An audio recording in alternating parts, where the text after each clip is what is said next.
Pressure. Take the I get students with disabilities and their self-esteem in middle school. Before I really get into more of my presentation, can I have everybody please stand up? And I have Scott, Maggie, Ryan, Andrea, and Dylan come grab a cookie. Everybody else Which Scott? We'll do both Scott. Yes. Everybody else sit down. I want a cookie.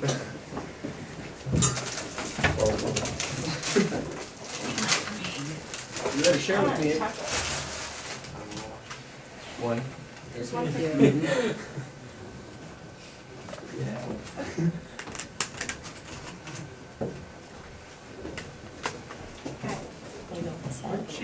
Self-esteem becomes really important in middle school.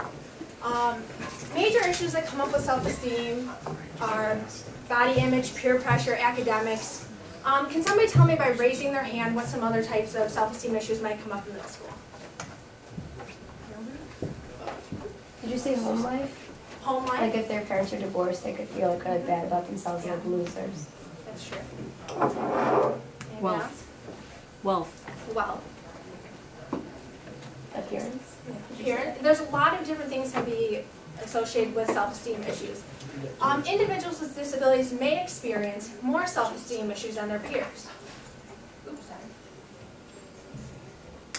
Often individuals with disabilities are the butt of jokes, made fun of because of their physical or intellectual differences. This isn't always true, but it can be true at some times. Sorry, I don't know why I'm really nervous, guys.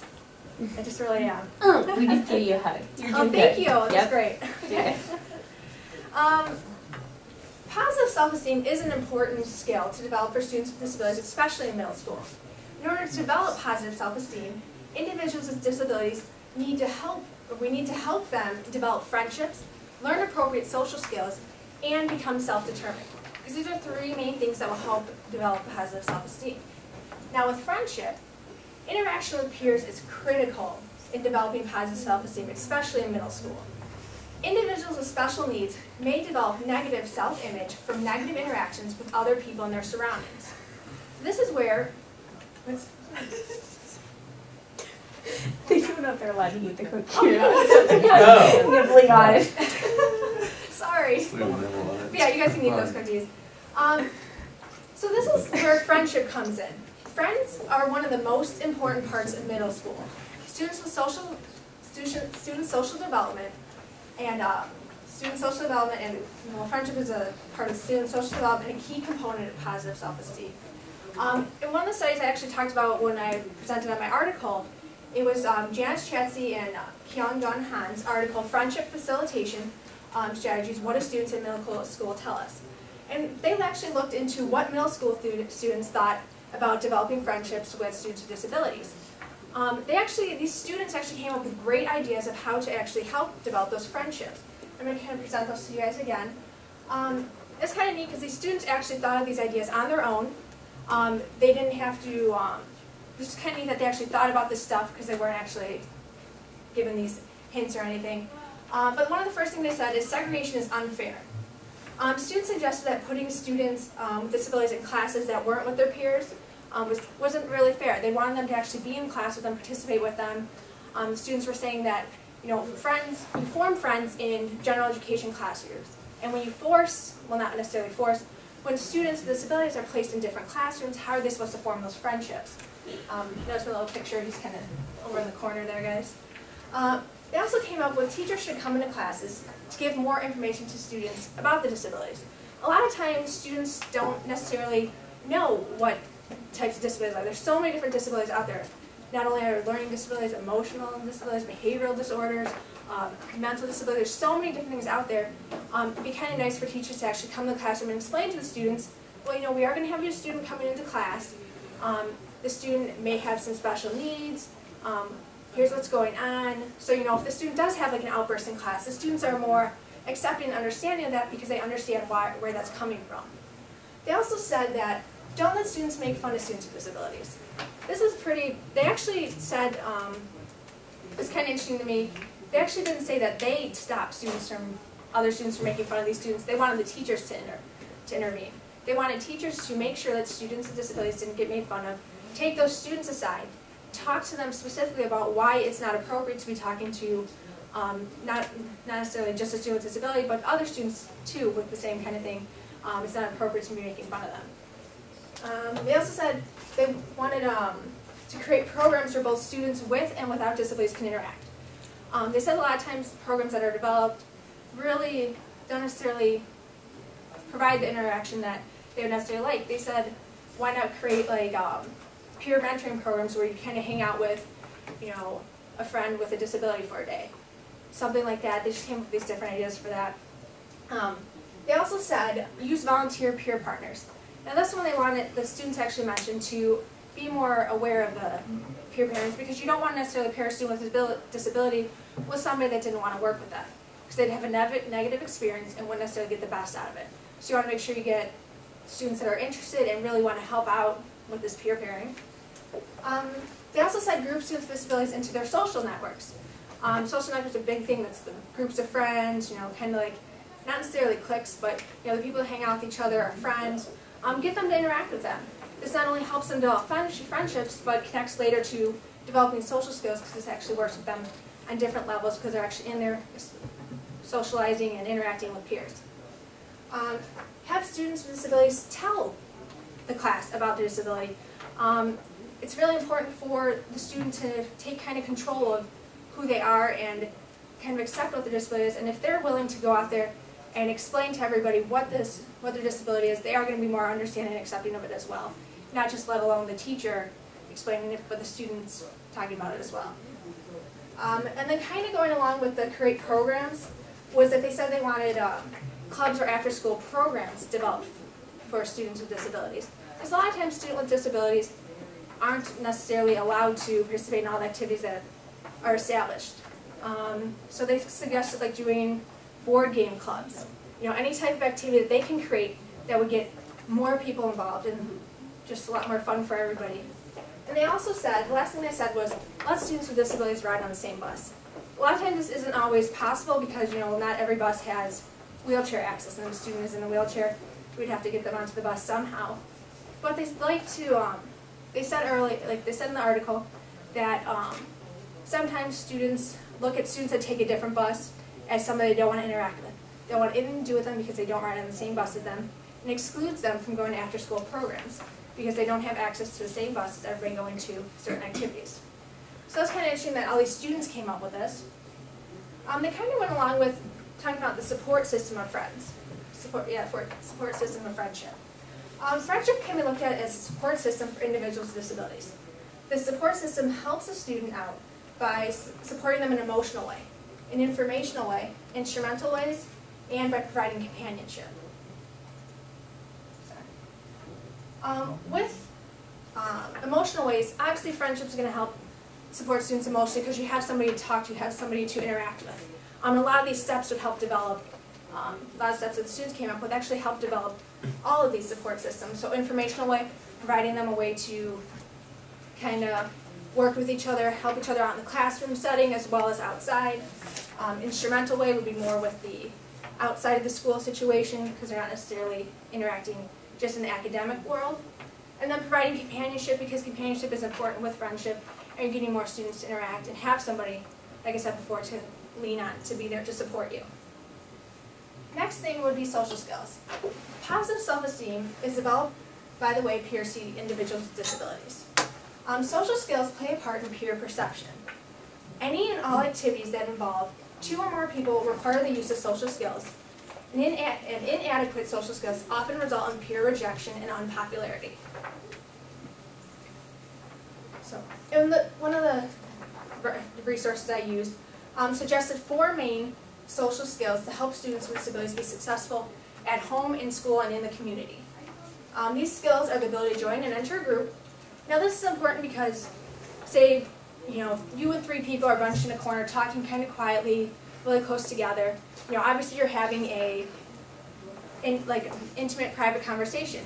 Now, a person with a disability might not have the social skills to recognize it, so would walk up to your group, interrupt you, and kind of get in the middle of it and kind of cause unnecessary, go away kind of stuff. But if they understand that, okay, well that's a private conversation, I need to wait till they're finished, I can join in later. Or they might just stand on the sidelines when everybody else is interacting and not necessarily go in there and take a part of it because they don't know how to enter that situation. The ability to establish and maintain friendships, this goes along with, again, the friendship aspect. And with this, teachers and peers can help them understand how to actually develop friendships.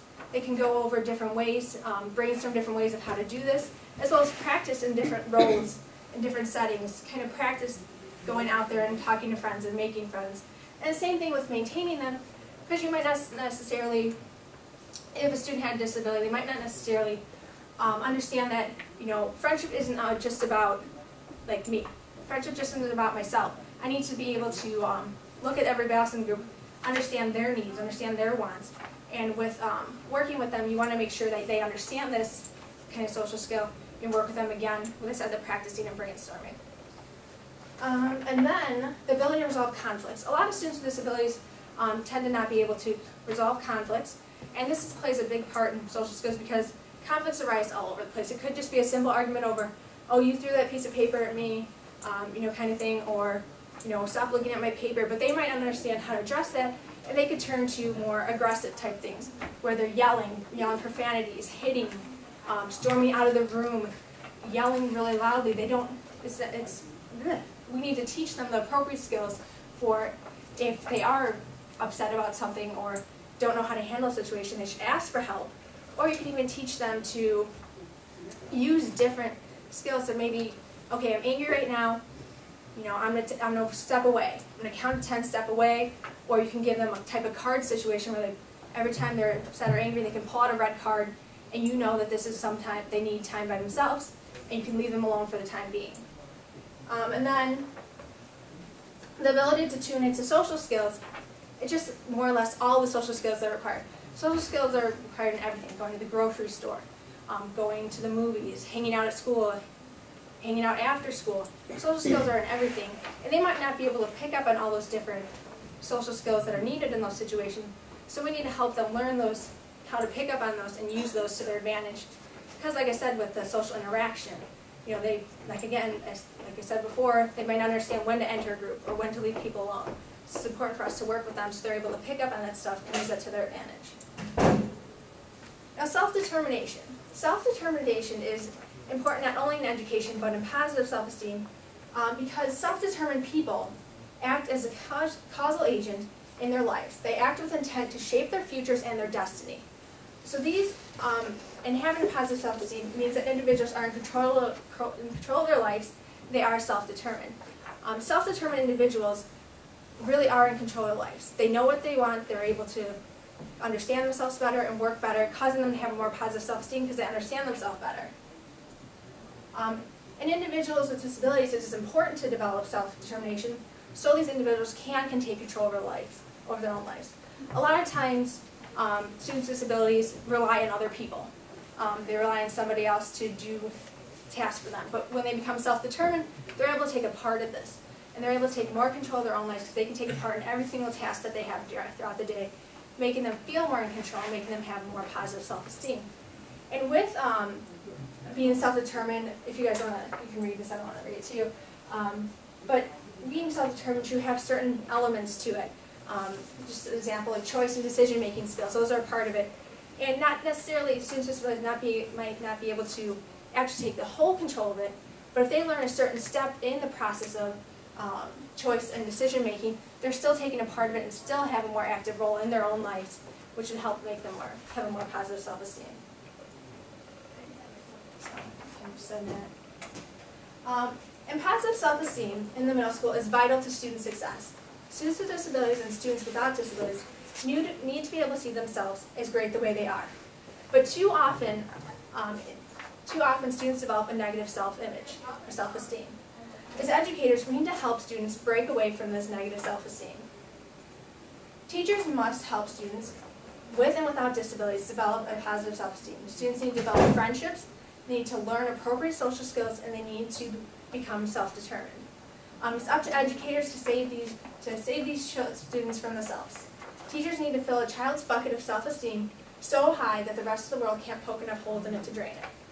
So I kind of found that quote and I thought it was very appropriate for the situation, because it really is up to us as educators to help these students, to do what we can to help them and recognize the different things, to help them become more positive about themselves.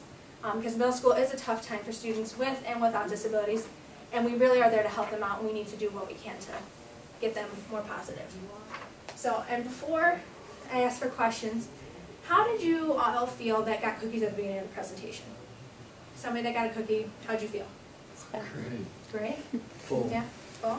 How about everybody that didn't get a cookie, how'd you feel? I felt Over. My deficient. stomach's talking. I know. So you're kind of a little upset, angry that you didn't get it. Yeah, Um, yeah. Kind of have a nasty And this- appetite. In fact, I don't really like You guys it. are thinking. Okay.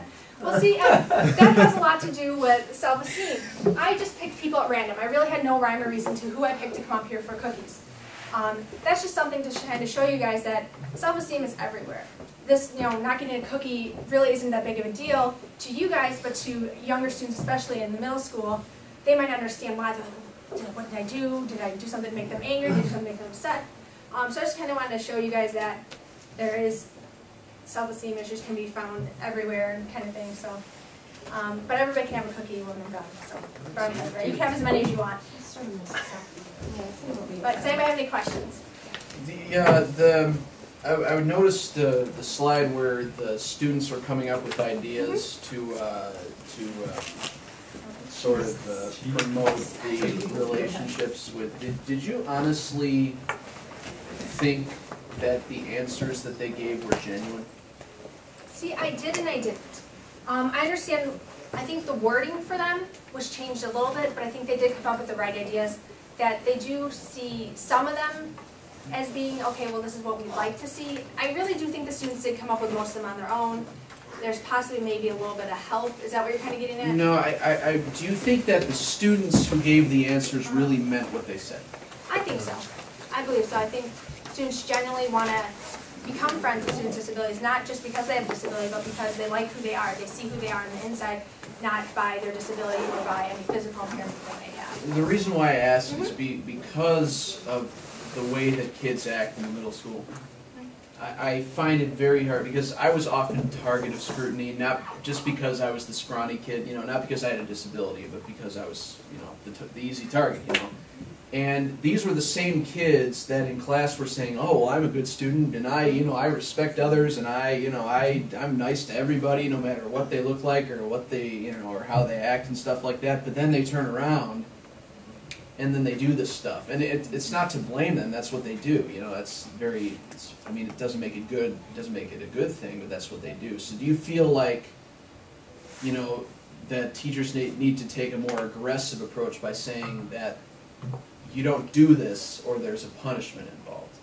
I think it's more individualized because I think it really depends on the school that you're at and the students in your classes.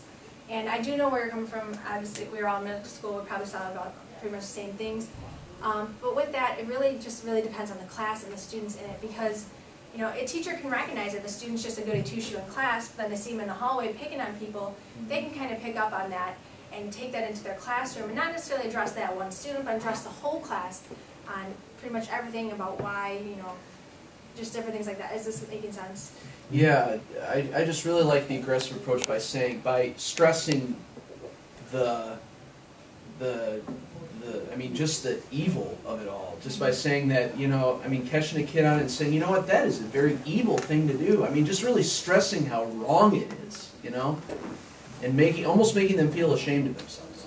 Yeah. But to make them understand that not only is this wrong, but, you better change your attitude. I wouldn't necessarily want to tell them that's evil, because that would not boost their self-esteem, but some way to make them understand that it's appropriate, Right. what's appropriate and what's not. Yes. On your student comments that you showed, it's kind of similar to what we're learning right now in special ed, but as he asked, do you really believe that? And you said yes, but my question is,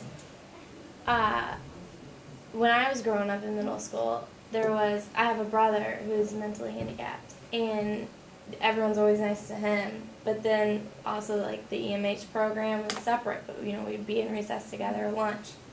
And then people would always say, "Oh, stop acting like XYZ," in a specific name. Meaning, like, stop being retarded. And that I just think is so rude and mean, but yet they still tend to do that. That's why I question if those statistics, like if those responses are really accurate. And I probably should mention this, with that study too, they came up with these ideas, but they didn't test them out. So I don't know for sure if they actually worked or not. I hope that these would work, but there's nothing specific to prove that these 9 strategies actually work. They are great ideas, but if they were actually implemented and used, I'm not 100% sure. It'd be kind of neat to see that if these actually worked and kind of actually helped out in the classroom, but I know what you're talking about, that does happen. And it was actually kind of hard to find research on this topic because there's just so much out there to narrow it down and then to do it specifically for students with disabilities. It's just kind of hard to narrow this down and find information that specifically It's a very sensitive topic. Yeah, it is, and there doesn't seem to be a lot of research at all really specifically about self-esteem for students with disabilities, let alone just with self-esteem for students specifically. So it's kind of hard for me to go out there and find more information compared to what I had. Is that kind of, yes? Last thing before That's I okay. shut up for today. Do you also think that teachers could be the problem when it comes to scrutinizing kids with disabilities? Do you think that teachers add fuel to the fire by either not, like, turning a blind eye or just, not being aware or, I think what yes have and you? no. It really depends on the teacher and the setting. There are some teachers that do specifically just don't want to deal with students with disabilities, so they'll ignore them, not really help them out, kind of let them slip through the cracks at school because they just don't want to deal with them, they don't want anything to do with them. But there are those teachers that actually go above and beyond to help not only students with disabilities, but everybody in the class. So it really just depends, and yeah, so.